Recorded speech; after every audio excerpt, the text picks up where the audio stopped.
Buenos días de nuevo. Les invito a abrir sus Biblias en Efesios, capítulo 6.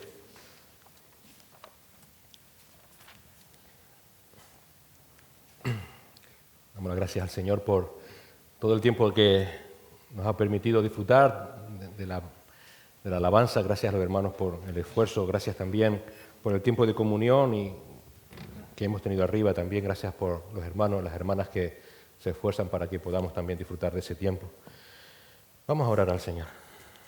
Señor, una vez más, gracias por permitirnos adorarte, Señor, nosotros, pecadores, Señor. Pecadores que por tu gracia hemos sido redimidos a través de la obra preciosa de nuestro amado Señor y Salvador Jesucristo. Esa obra, Señor, que tú pensaste hacer desde antes de la fundación del mundo, para que un día almas como nosotros pudiéramos tener la esperanza de tener salvación de nuestros pecados, tener salvación de ser librados de la esclavitud a Él y también a Satanás, Señor, al mal, de poder ser librado de tu ira eterna, Señor, en el infierno, esa ira justa contra el pecado, contra el pecador que no se arrepiente. Pero esa ira, Señor, que recayó sobre nuestro Señor para que todo aquel que ponga su fe en Él sea salvo, salvo por gracia y por tu pura misericordia, Señor. Gracias. Ayúdenos en esta mañana a seguir exaltando su nombre, tu nombre, Señor, a través de la meditación de tu palabra y entender que tú, Señor, sigues ofreciéndonos no solamente la salvación, sino también esa santificación para ser más y más como Él. De tal manera, Señor, que podamos ser luz y sal en este mundo y seguir anunciando, seguir llevando a cabo esa gran comisión maravillosa, perfecta, preciosa, de seguir anunciando estas buenas nuevas a las generaciones que nos ha tocado, Señor. Y también para que tu iglesia, particularmente esta iglesia aquí en Ciudad Alta, siga siendo esa columna y sostén de la verdad, para que siga alumbrando en medio de tanta oscuridad, en medio de tanta debacle espiritual, moral, Señor, en la que nos ha tocado vivir. Que tu palabra no vuelva a ti vacía, que obre en cada corazón, Señor. Te rogamos que salves y también que nos santifiques para tu gloria. Te lo ponemos en tus manos, Señor, suplicándote que tu Espíritu Santo nos llene también de sabiduría para no entender tu palabra conforme a nuestros pensamientos, sino conforme a tu santa y buena voluntad. En Cristo Jesús. Amén.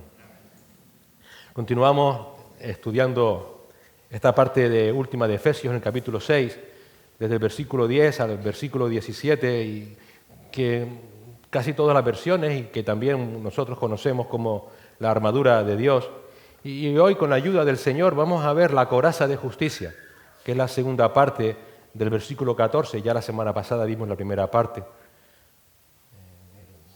Vimos cómo necesitamos tener puesta esa armadura que el Señor nos da, porque todo creyente que vive como es digno del Señor va a estar sumido en una batalla que es muy dura, una batalla contra Satanás y contra sus huestes. Ahora hay que entender que esta no es una batalla que debemos luchar para ser salvos. Tristemente muchos piensan que es la batalla para lograr la salvación. No, en ningún momento. Repetimos, esta es la batalla que está batallando aquel que ya es salvo, porque vive como es digno del Señor. Es una batalla que batallamos para mantenernos firmes. Nadie puede batallar por sí mismo para ser salvo, y mucho menos, nunca, jamás va a lograr la salvación por sí mismo. La salvación es una obra de Dios, es una obra soberana, una obra que solamente Él lleva a cabo y lo lleva a cabo por su gracia. Y lo lleva a cabo solo por medio de la fe en Cristo. Cristo es el camino, la verdad y la vida, y nadie va al Padre sino por Él. Por tanto, solamente por Él podemos alcanzar la salvación. Y esta salvación es segura. Y es segura precisamente por eso, porque no se basa en nuestros méritos, sino solamente en los méritos de Cristo. Por esa razón, tampoco esta batalla es una batalla que libramos para preservarnos. Dios es quien se encarga de preservarnos. Dios nos salva, Dios nos preserva para vida eterna. Pablo dice en Efesios 1:14 que el Espíritu Santo nos ha sido dado como garantía de nuestra herencia, con miras a la redención de la posesión adquirida de Dios para alabanza de su gloria. Dios mismo, en la persona del Espíritu Santo, es quien se encarga de preservarnos. Él nos sella, nos preserva para la vida eterna. Pedro afirma lo mismo en 1 de Pedro 1:5. Dice que somos protegidos por el poder de Dios mediante la fe para la salvación que está preparada para ser revelada en el último tiempo. Así que esta batalla en la que todo creyente se ve envuelto no es para ser salvo, no es una batalla para preservarnos para vida eterna, eso es una obra soberana de Dios. Pero sí es una batalla que estamos librando por nuestra santificación. Es una batalla que estamos librando por nuestra santificación. Todo creyente está en ese estado de santificación progresiva. Hemos sido apartados del pecado, hemos sido apartados para Dios y ahora vivimos para Dios apartándonos del pecado. Eso es la santificación progresiva. Y estamos en una batalla, en esa batalla por nuestra santificación, porque evidentemente Satanás no quiere que seamos santos, no quiere que seamos como Cristo, no quiere que nos mantengamos firmes viviendo como es digno del Señor. ¿Por qué? Porque eso le trae gloria a Dios y Satanás no quiere darle la gloria a Dios. Él no quiere que nos mantengamos firmes porque esa vida que vive según Cristo, es una vida que da testimonio al mundo de Dios, testimonio de Cristo, testimonio de su verdad, testimonio del poder salvador y santificador de su verdad, de su evangelio. Y ese testimonio Satanás lo quiere destruir para que el mundo no crea.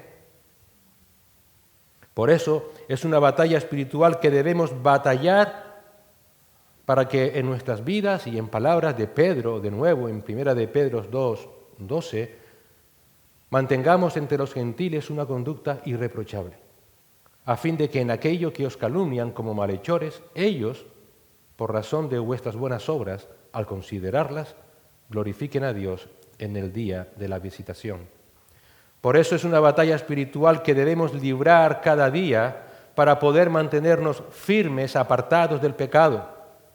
Como dijo Cristo, tomando su yugo para ser cada día más y más como Él.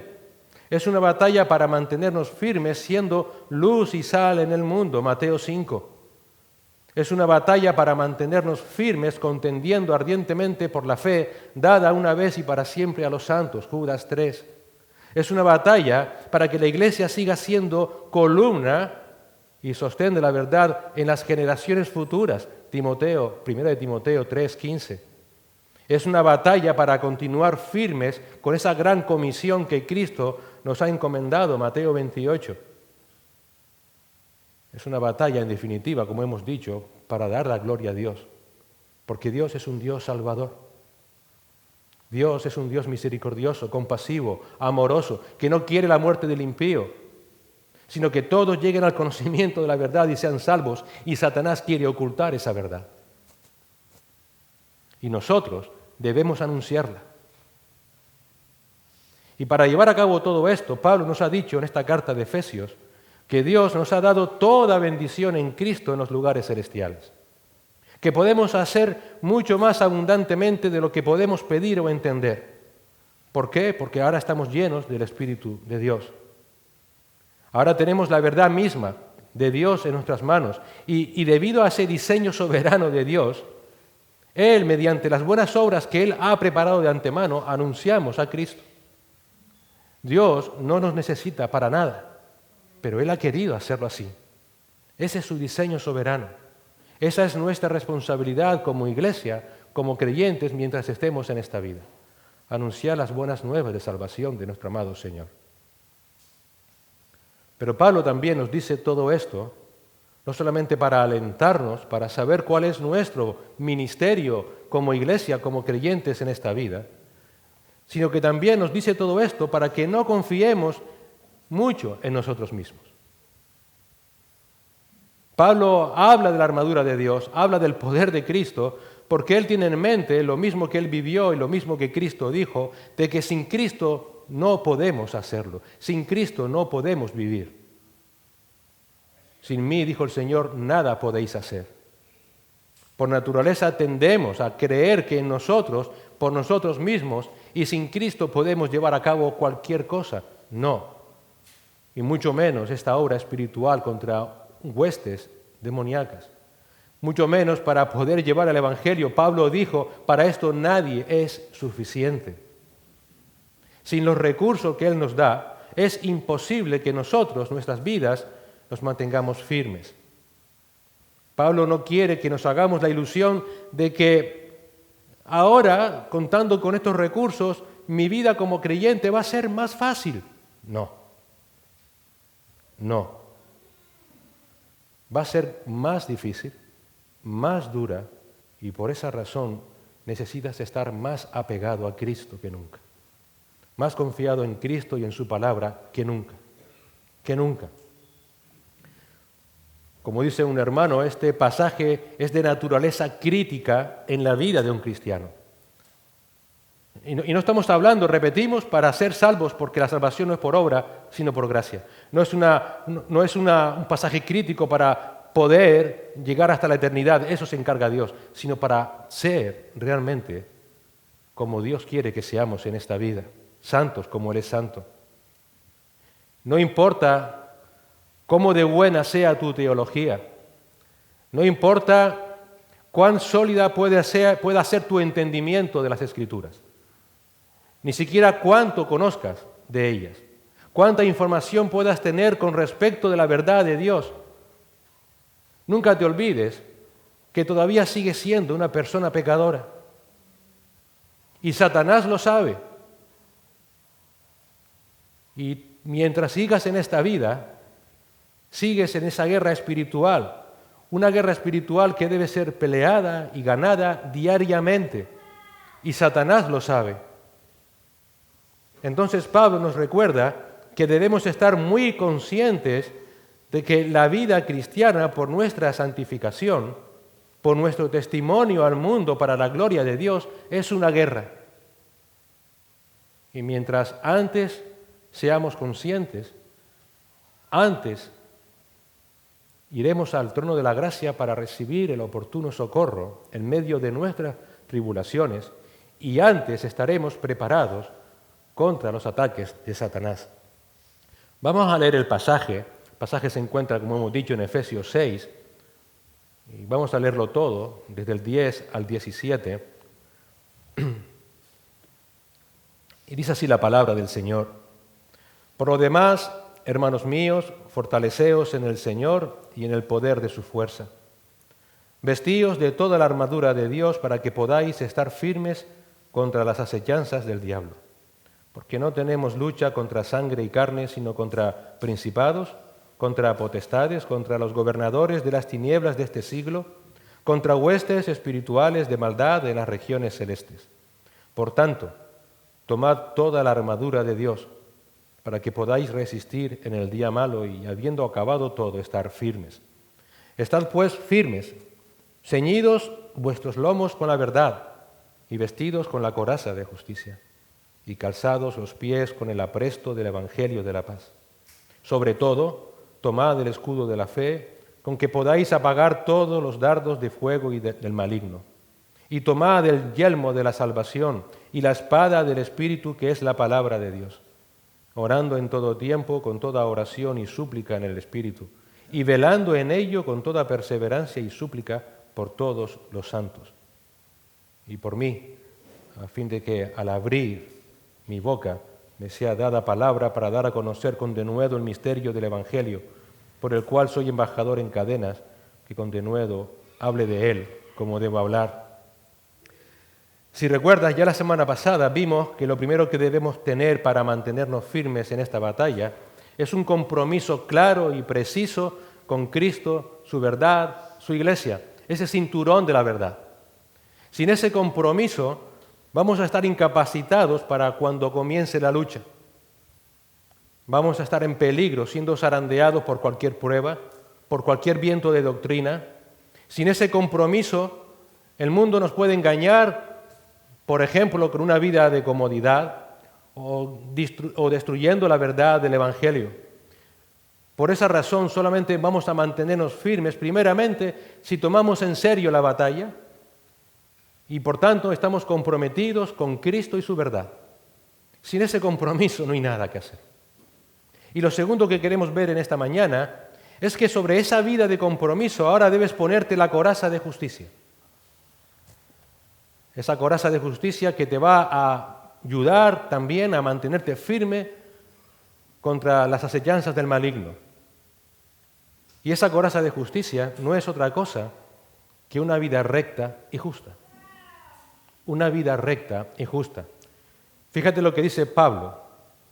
Estad pues firmes, versículo 14, estad pues firmes, ceñida vuestra cintura con la verdad, revestidos con la coraza de la justicia. Revestidos. Es decir, sobre el compromiso anterior, ahora debes ponerte la coraza de justicia. Ningún soldado con 2 dedos de frente, por muy comprometido que estuviera con la causa, iba a entrar en una batalla sin su coraza. Eso era necio. Si lo hiciera, sabría perfectamente que iba a ser casi una actitud suicida. Iba a estar en gran desventaja contra el enemigo. La coraza en aquella época, y quizás tengas en mente a esos soldados romanos o yo qué sé, de la época, la coraza cubría primordialmente el pecho y el abdomen. Eran de diferentes materiales, pero eso es lo de menos. Lo importante era qué era lo que cubría. El pecho, el abdomen, aunque también había otras que cubrían los costados, incluso otras que tenían una segunda parte y cubría las espaldas. Pero aquí Pablo de la que habla es la coraza frontal, la que protegía el pecho y el abdomen, donde se encuentra el corazón y donde se encuentran las entrañas. Todos sabemos que el corazón y las entrañas son partes vitales de nuestro cuerpo. Si se para el corazón, hasta luego Lucas. Y si las entrañas no fallan, pues mal vamos. Pero para el pensamiento judío, las entrañas representaban el asiento de las emociones, representaba el asiento de los sentimientos, lo más íntimo de la persona. Job 15:35 dice de los impíos: concibieron dolor, dieron a luz iniquidad, y en sus entrañas traman engaño. En la Biblia de las Américas traduce entrañas como mente. Pablo también usa esa palabra para referirse simbólicamente a una profunda ternura, una piedad, a una vida compasiva. En Filipenses 1:8 dice Pablo: porque Dios me es testigo de cómo os amo a todos vosotros con el entrañable amor de Jesucristo. En Filipenses 2:1 dice: por tanto, si hay alguna consolación en Cristo, si algún consuelo de amor, si alguna comunión del Espíritu, si algún afecto entrañable, si alguna misericordia. Y el corazón, también para los judíos, a veces también es verdad que en la palabra aparece fusionado con las entrañas, el corazón representaba la mente, la voluntad. Es decir, las entrañas, los sentimientos, las emociones, el corazón, aunque a veces fusionado, repetimos, con las entrañas, la mente, la voluntad. Proverbios 12:20 dice: hay engaño en el corazón de los que traman el mal y gozo en los consejeros de paz. Proverbios 26:24 dice: el que odia disimula con sus labios, mas en su corazón acumula engaño. Pero también el corazón es la sede de los pensamientos, de las actitudes, de las motivaciones, sean buenos o sean malos. Para el pensamiento judío, esos pensamientos, esa actitud, esas motivaciones salían del corazón. El mismo Señor, en Génesis 6:5, dice lo siguiente de la humanidad: y el Señor vio que era mucha la maldad de los hombres en la tierra, y que toda intención de los pensamientos de su corazón era solo siempre el mal. Del corazón, en el pensamiento judío, no solamente estaban esos pensamientos, sino también las actitudes. Isaías 32:6 declara: porque el ruin hablará ruindades y su corazón fabricará iniquidad. También estaban las intenciones en el corazón. Lo leemos en Éxodo 35:5, en Daniel 5:20. También en el corazón están las emociones y las pasiones. Primera de Samuel 1:8 dice, entonces Elcana, el marido de Ana, la madre del profeta Samuel, Elcana, su marido, le dijo, Ana, ¿por qué lloras y no comes? ¿Por qué está triste tu corazón? También en el pensamiento judío la conciencia está vinculada con el corazón. En Job 27:6 dice, me aferraré a mi justicia y no la soltaré, mi corazón no reprocha ninguno de mis días. Cristo reafirmó toda esta enseñanza del Antiguo Testamento acerca del corazón y como el asiento de nuestros pensamientos, actitudes, y el Señor dijo en Mateo 15:19, porque del corazón salen los malos pensamientos, los homicidios, los adulterios, las fornicaciones, los hurtos, los falsos testimonios, las blasfemias. También dijo en Lucas 6:45, el hombre bueno del buen tesoro de su corazón saca lo bueno, y el hombre malo del mal tesoro de su corazón saca lo malo, porque de la abundancia del corazón habla la boca. También afirmó en Mateo 9:4 que el corazón es la fuente del intelecto. Y dijo el Señor Mateo 9:4, y conociendo Jesús los pensamientos de ellos, dijo, ¿por qué pensáis mal en vuestros corazones? Todos tenemos corazón, pero en el sentido de lo que acabamos de ver, ese sentido espiritual, todos nacemos con un corazón oscuro y malvado. Jeremías 17:9, todos conocemos este texto, dice, engañoso ¿qué? Es el corazón más que todas las cosas. Y perverso, no está hablando del órgano, de los pensamientos, de los sentimientos, de las emociones. Todo eso es engañoso más que todas las cosas y perverso. De hecho, Pablo habla de los que no tienen a Cristo, de los inconversos, de los impíos, como personas cuyo corazón ha sido entenebrecido, Romanos 1:21. Por eso Dios, en la salvación, ¿qué cambia? ¿Qué trae de nuevo a la vida sino los corazones? Corazones malvados los cambian, un corazón de piedra por un corazón de carne. En el pasaje muy conocido de Ezequiel 36, ese pasaje sobre el nuevo pacto, en el versículo 26, el Señor declara, os daré corazón nuevo y pondré espíritu nuevo dentro de vosotros y quitaré de vuestra carne el corazón de piedra y os daré un corazón de carne.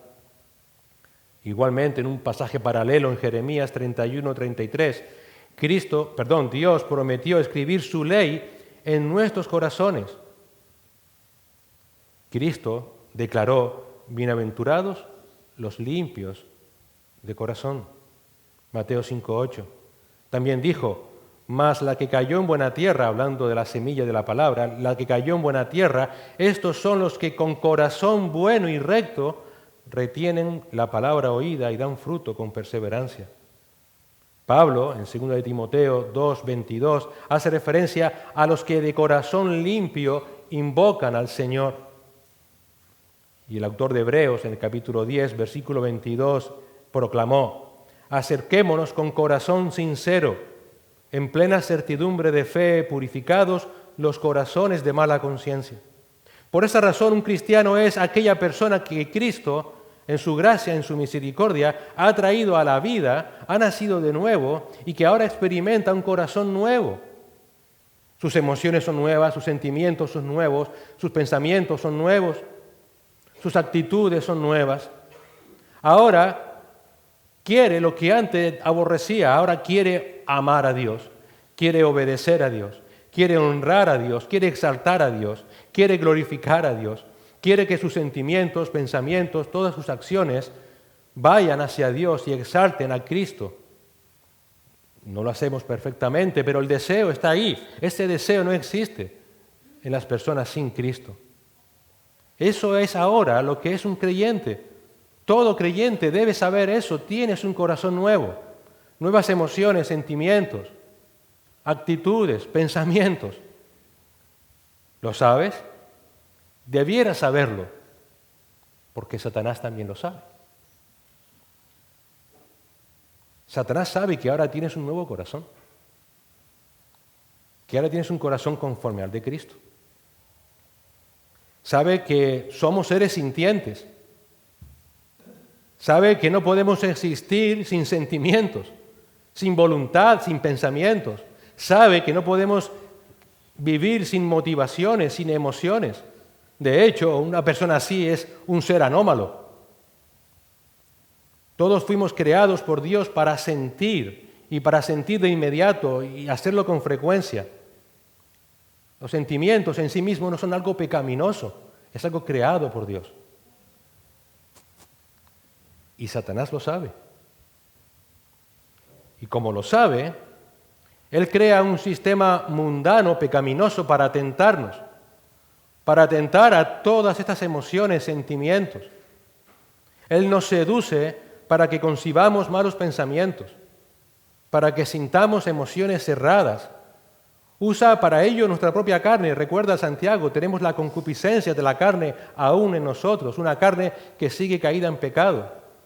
Y Satanás, aprovechándolo, intenta pervertir todos nuestros afectos, intenta pervertir nuestro amor, nuestra lealtad, nuestro compromiso, nuestra conciencia, intenta destruir ese corazón puro por medio de la inmoralidad, de la codicia, de la envidia, de los vicios. Quiere que ahora nos riamos del pecado, que no nos aflijamos cuando pecamos, que lo excusemos incluso en lugar de confesarlo a Dios para recibir el perdón del Señor. Nos ataca para que nos acostumbremos al pecado, para que el pecado deje de molestarnos. Tampoco es tan importante, Miguel. Y entonces, volverte tolerante. Lo que crees que antes estaba mal, pero que ahora tú te ves forzado a hacerlo, bueno, ahora ya no está tan mal. Satanás intenta atacarte para que pienses que no eres tan malo como crees que no eres. Quieres que te rías del pecado. Quiere destruir tu conciencia. Y así para que hagas lo que sabes que no debes hacer. Que ese pecado no te incomode, no te duela.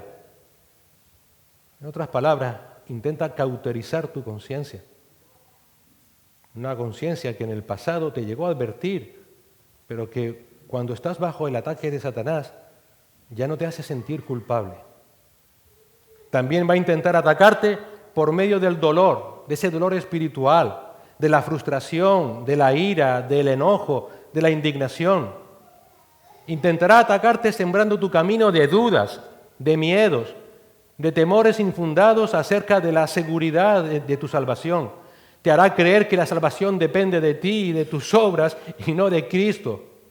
Y cuando peques y falles, pensarás, es que no soy salvo. Intentará hacerte dudar de tu santidad práctica. Te intentará envolver en el moralismo, en el fariseísmo, de esa salvación por obras. Te atacará haciéndote dudar de la seguridad que tienes en Cristo, de sus cuidados aún en la comida y la bebida que Dios tiene por ti. Te atacará en tus pensamientos, en tus emociones. Intentará atacarte con información falsa acerca del Evangelio. Te llenará de doctrina falsa, con mentiras religiosas. Intentará arrancarte toda tu confianza en Cristo, en su palabra. Querrá destruir tu mente, todo aquello que realmente agrada a Dios. Quiere reemplazar, como leímos antes en Romanos, esa vida que es un sacrificio vivo y santo, aceptable a Dios, que es nuestro culto racional. Quieren reemplazarla por la inmoralidad, por la perversión, por la codicia, por la envidia, por el odio, por los vicios, con tu propia justicia. O peor aún, con la propia justicia malvada de Satanás. Y todo eso no solamente para hacerte daño. No vas a perder la salvación, repetimos lo que dijimos al principio, nunca te olvides, pero sí quiere destruir tu testimonio. el testimonio acerca del poder del Evangelio para salvar y para transformar a las personas. Así que Pablo, con su exhortación a ponernos la coraza de la justicia, nos está diciendo, si quieres mantenerte firme, protege tu nuevo corazón, protege tus pensamientos, protege tus emociones, tus sentimientos. Todo ello emana de tu corazón. Cuidado con ellos. Cuidado con tus motivaciones. Cuidado con tus actitudes. Cuidado con tus pasiones, con tu conciencia. Todo eso es parte fundamental de tu vida y Satanás lo sabe y va a intentar atacarlo. Cuidado. Proverbios 4, del 23 al 26, nos instruye de la siguiente manera. Sobre toda cosa guardada, guarda tu corazón. ¿Por qué? Porque de él mana la vida. Aparta de ti la perversidad de la boca y aleja de ti la iniquidad de los labios. Tus ojos miren lo recto y diríjanse tus párpados hacia lo que tienes delante. Examina la senda de tus pies y todos tus caminos sean rectos. Guarda tu corazón. Guarda tu corazón. Ponte la coraza de la justicia. Porque es esa coraza de la justicia de Dios la única protección válida que vas a tener para guardar tu corazón. Ahora, ¿de qué justicia está hablando aquí Pablo? Solamente hay 3 posibilidades según la palabra de Dios se refiere a la justicia. Y esto es importantísimo saberlo, precisamente para no caer en las acechanzas del diablo.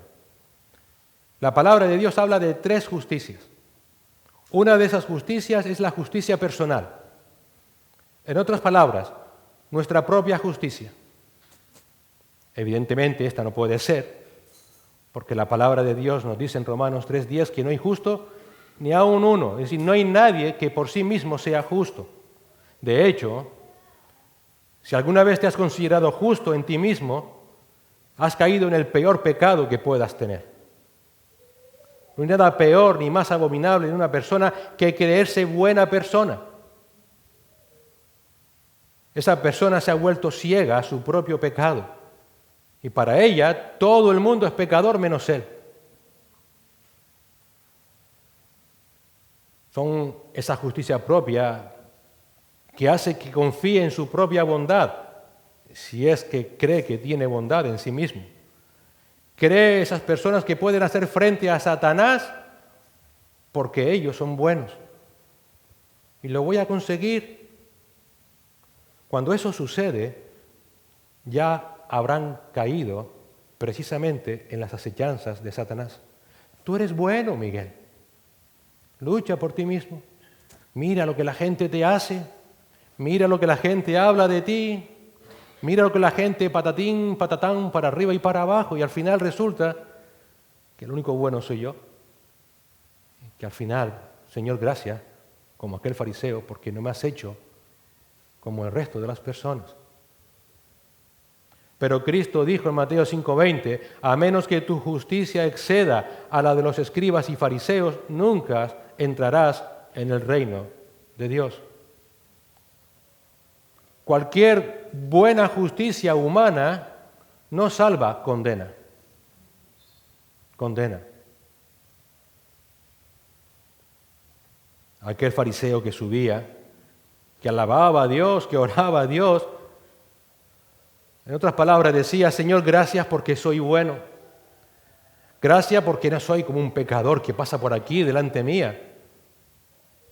Señor, haz que el mundo vea mi bondad, que vea cuántas cosas buenas son las que yo hago por mí mismo, que el mundo vea cómo me he ganado el cielo. Ayuno 2 veces a la semana, doy diezmo de todo lo que gano. Y el otro pobre hombre, el publicano, solamente se golpeaba el pecho, ni era capaz de levantar los ojos al cielo y solamente le decía, Dios, sé propicio a mi pecador. En otras palabras, Señor, no valgo nada, mi vida no vale nada, mis acciones no valen nada, mis sentimientos no valen nada. Ten piedad de mí, Señor. El Señor afirmó claramente que este último fue el único que llegó justificado a su hogar. Alguien dijo, me gustó, que esta parábola debiera llamarse la parábola del bueno que fue al infierno y la parábola del malo que fue al cielo. El día que te consideres lo suficientemente bueno por ti mismo para que Dios se agrade de ti, ya estarás enredado en la mayor de las acechanzas del diablo contra ti. Nunca te olvides. El día que te consideres bueno por ti mismo, ya sabes que estás bajo las acechanzas del diablo. Habrás caído en tu propio engaño, el engaño de las concupiscencias de tu corazón, de tu justicia personal. Vas a acabar derrotado.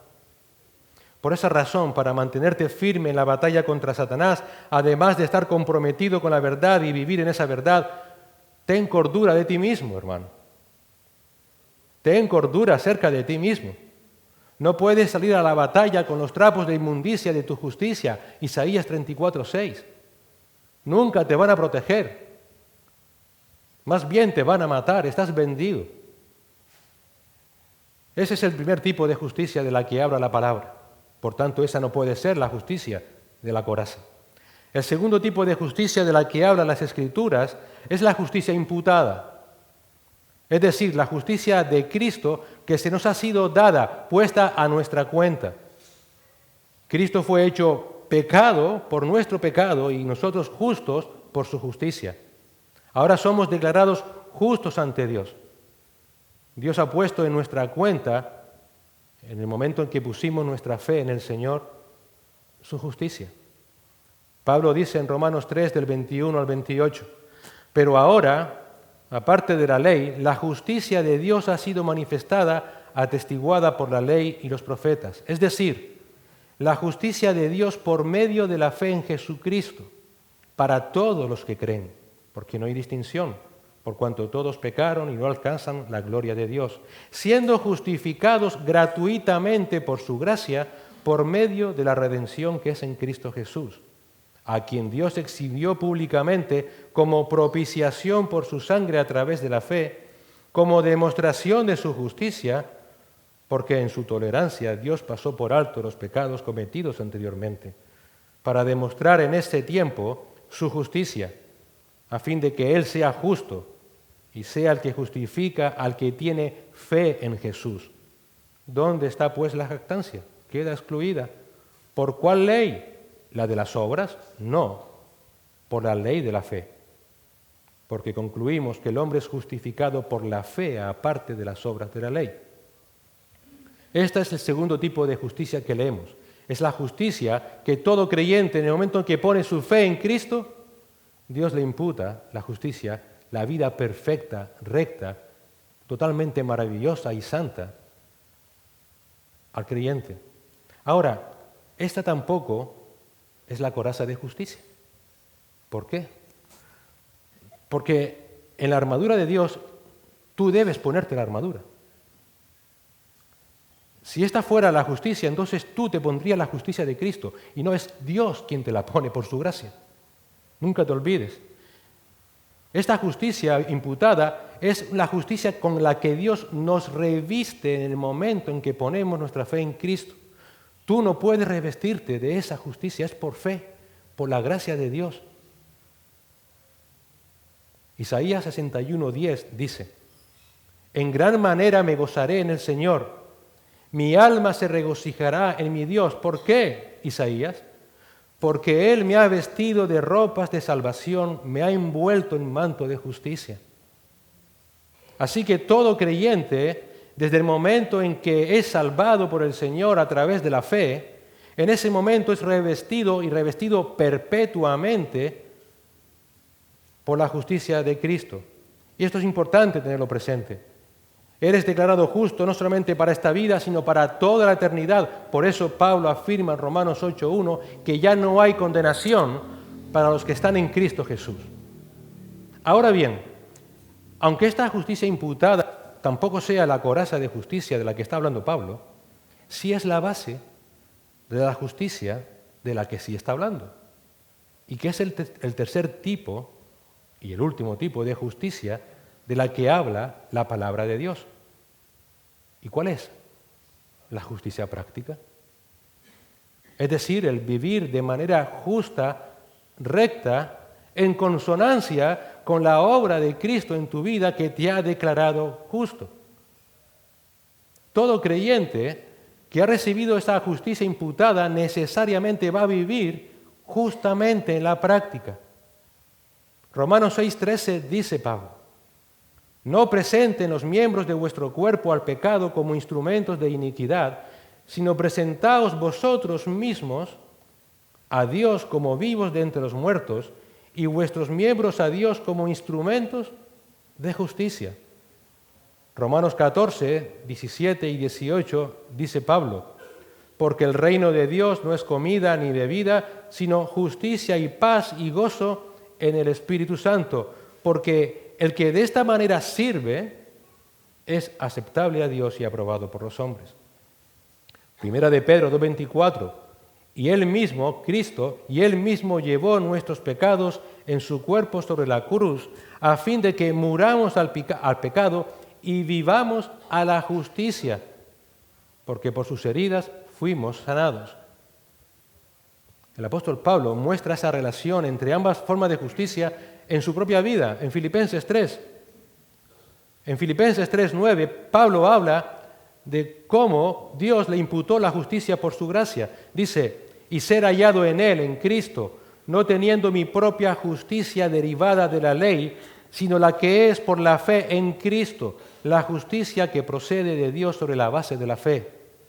Pero luego, en los versículos del 12 al 14, él continúa hablando de cómo ahora esa justicia ha transformado su manera de vivir, y ahora esa justicia implica que va a vivir conforme, por la gracia de Dios, conforme a esa justicia de manera recta. Y dice: no que lo haya alcanzado ya o que haya llegado a ser perfecto, sino que sigo adelante a fin de poder alcanzar aquello para lo cual también fui alcanzado por Cristo Jesús. Hermanos, yo mismo no considero haberlo ya alcanzado, pero una cosa hago, olvidando lo que queda atrás y extendiéndome a lo que está delante, prosigo hacia la meta para obtener el premio del supremo llamamiento de Dios en Cristo Jesús.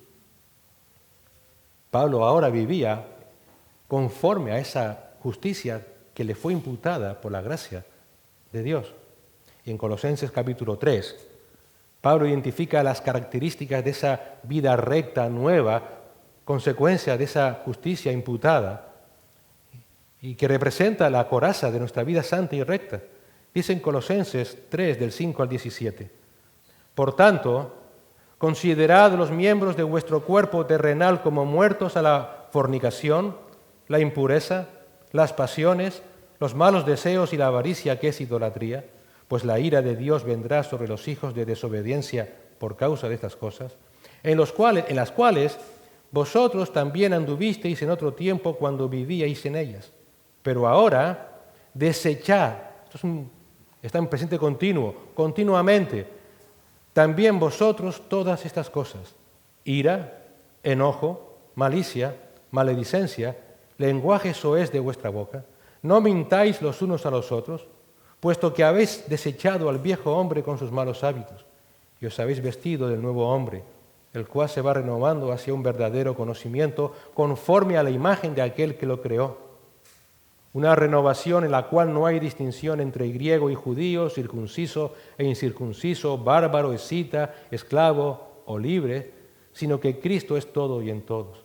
Entonces, como escogidos de Dios, santos y amados, revestidos de tierna compasión, bondad, humildad, mansedumbre y paciencia, soportándoos unos a otros y perdonándoos unos a otros. Si alguno tiene queja contra otro, como Cristo os perdonó, así también hacedlo vosotros. Y sobre todas estas cosas, vestíos de amor, que es el vínculo de la unidad. Y que la paz de Cristo reine en vuestros corazones, a la cual en verdad fuisteis llamados en un solo cuerpo, y sed agradecidos. Que la palabra de Cristo habite en abundancia en vosotros, con toda sabiduría, enseñándoos y amonestándoos unos a otros con salmos, himnos y canciones espirituales, cantando a Dios con acción de gracias en vuestros corazones. Y todo lo que hacéis, de palabra o de hecho, hacedlo todo en el nombre del Señor Jesús, dando gracias por medio de Él a Dios el Padre. Esto es la vida recta, justa, fruto precisamente o consecuencia mejor de haber sido por Dios en su gracia, tener la justicia imputada de Cristo en nosotros. La vida de un creyente es muy práctica, hermanos. Y Satanás va a intentar atacar todo esto. No te olvides. No seas necio. Va a intentar atacar todo esto. Es por esa razón que el mismo apóstol Pablo, en esta epístola de los Efesios, que seguro recordarás, ha hecho hincapié en todo momento en la necesidad de vivir vidas dignas del llamamiento con el que fuimos llamados. Capítulo 4, versículo 1.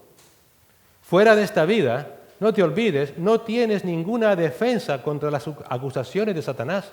Ninguna.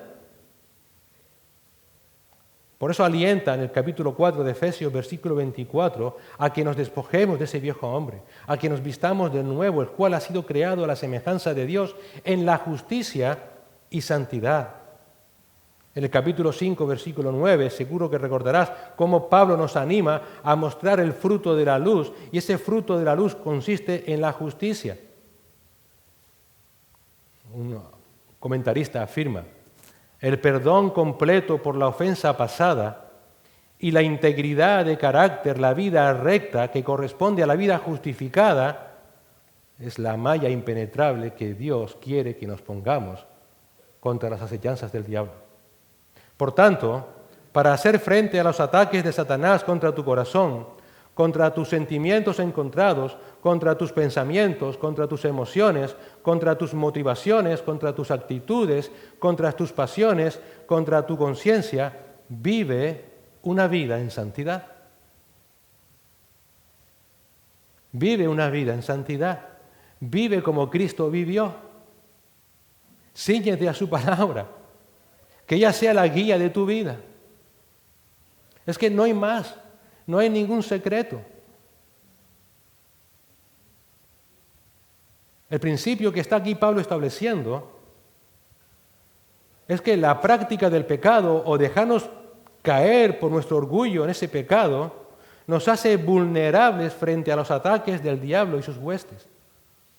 Cuando caemos y dejamos que esas emociones nos gobiernen, estamos dando oportunidad al diablo. Y Pablo dice en Efesios 4:27, no deis oportunidad al diablo.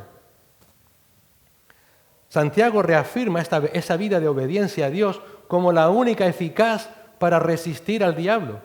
Santiago 4:7 dice, por tanto, someteos a Dios, lo cual es obediencia, resistid pues al diablo y huirá de vosotros. Sin obediencia a Dios, a su palabra, estás vendido. Te has quitado la coraza de la justicia, de esa vida recta, fruto de la justicia imputada de Cristo. Por eso una vida recta, santa, que está ceñida, guiada, dirigida por el Espíritu Santo, llenos de Él a través de la palabra, es una vida que está siendo guiada, moldeada, y es una coraza infranqueable para poder defenderse de los ataques del demonio. Pero una vez más, y no te olvides, todo esto es posible solo porque Dios te ha imputado la justicia de Cristo. Es esa justicia la que hace posible tu vida justa. Nunca te olvides de esto. Porque Satanás va a querer que ahora pienses lo que dijimos antes, que es tu propia justicia, creyendo que tus buenas obras son las que te van a librar. No. Es Cristo, es su justicia. Tú aférrate a lo que Él te dijo. Hermanos, somos tan livianos que podemos, y caemos muchas veces en esa delgada línea, y empezar a depender de nuestras buenas obras cuando realmente nos hemos olvidado de la justicia verdadera, la de Cristo, que es la que nos protege. O podemos caer en la idea errónea, bueno, pues nada, puedo tontear con el pecado, no hay mayor complicación, Cristo me va a proteger. Tampoco. Tienes que apartarte del pecado. Nunca te olvides que has sido justificado por Cristo para que vivas una vida justa y que ambos conceptos están íntimamente entrelazados. Debe ser sobrio, hermano. Debe ser equilibrado, esa frase, esa palabra que ya se usa hoy mucho. A esa sobriedad, a ese equilibrio, el mismo apóstol Pablo nos llama en 1 de Tesalonicenses 5:8. Pero puesto que nosotros somos del día, seamos sobrios, habiéndonos puesto la coraza de la fe y del amor y por yelmo la esperanza de la salvación. Recuerda siempre que también esas obras en las que debes vivir, esas obras de justicia, no es algo que tú vayas a crear. Ya estudiamos en su momento en Efesios 2:10 que es algo que Dios ya preparó de antemano para que andemos en ellas y precisamente con ese propósito de dotarte de la vida justa que te hace mantenerte firme y por eso en esas obras en las que debes andar. Porque somos hechura suya, creados en Cristo Jesús para hacer buenas obras, las cuales Dios preparó de antemano para que anduviéramos en ellas. Así que si vives justamente, rectamente, en santidad, en dependencia de Cristo, en dependencia del Espíritu Santo, en dependencia de su palabra, en dependencia de las buenas obras que Dios preparó de antemano, te vas a mantener firme cuando el diablo intente destruirte. Por eso cuando un creyente afirma que da igual cómo piensa, que afirma que da igual cómo se habla, que da igual cómo se actúa, que da igual cómo se cree, se está quitando la coraza de justicia. Se está haciendo vulnerable frente a las acechanzas del enemigo. Por eso cuando un creyente está cayendo en las acechanzas de Satanás, su vida es un desastre.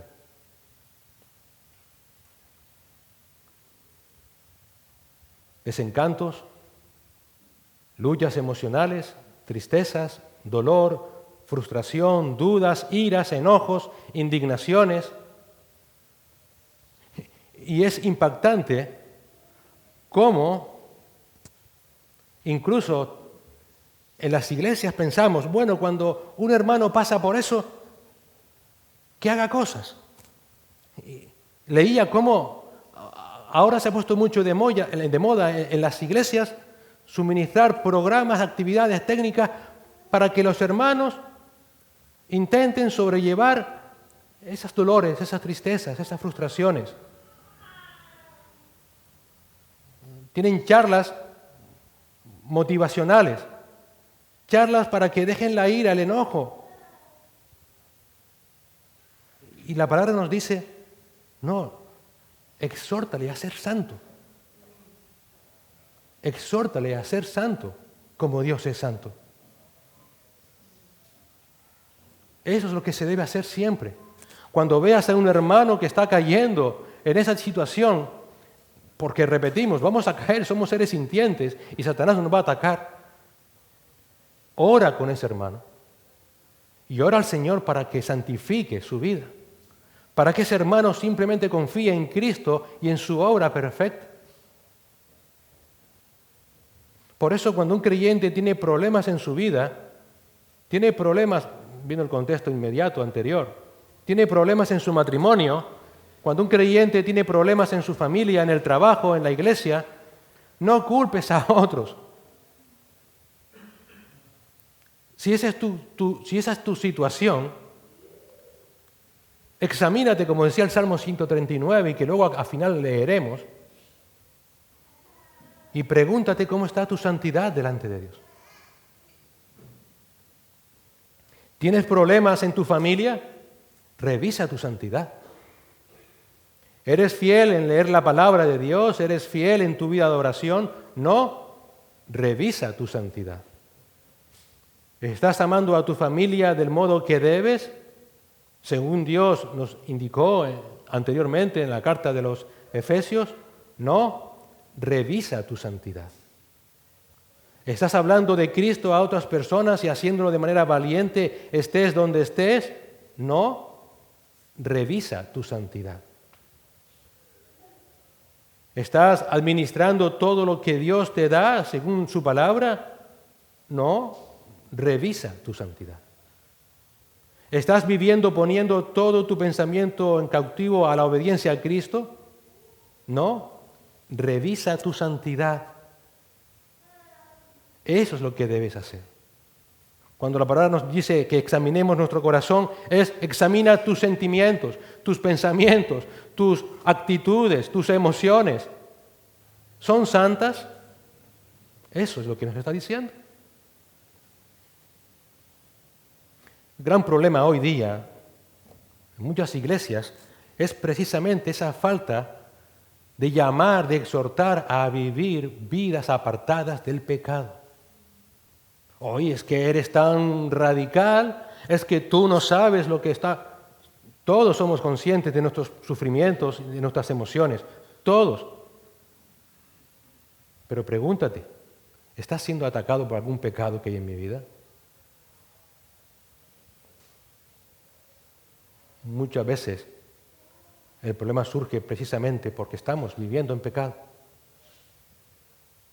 Es por esa razón que en las iglesias hace falta siempre, continuamente, con amor, pero hacerlo, a que revisemos, a que examinemos nuestra vida para ver si realmente estamos viviendo en santidad.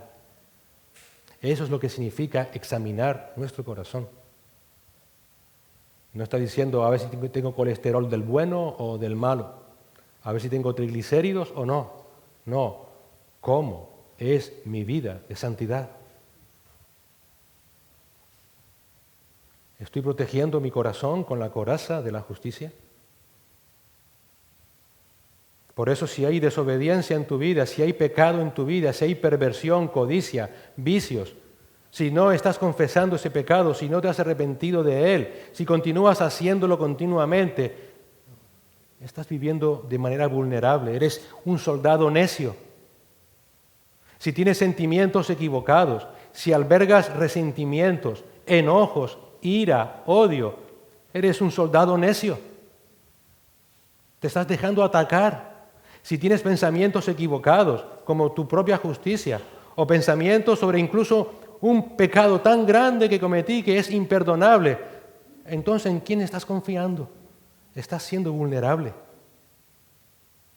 Eres vulnerable si pones tu confianza en información acerca falsa del Evangelio, queriendo escuchar doctrinas falsas que simplemente lo que hacen es aumentar mi pecado, mi orgullo, mi vanagloria. Hermano, para mantenerte firme frente a las acechanzas de Satanás, cíñete el cinturón de la verdad.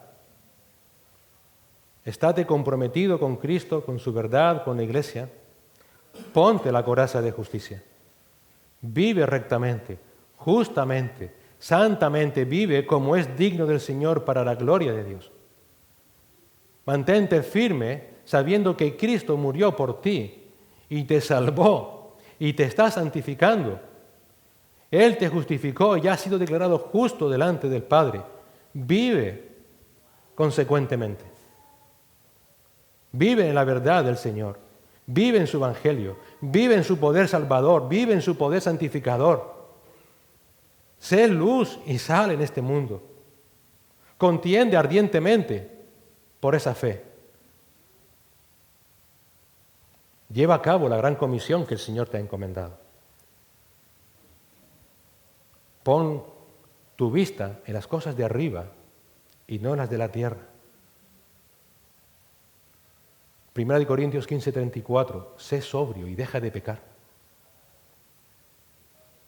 Nunca olvides que lo que Satanás quiere encontrar en tu vida es simplemente una pequeña grieta en tu coraza.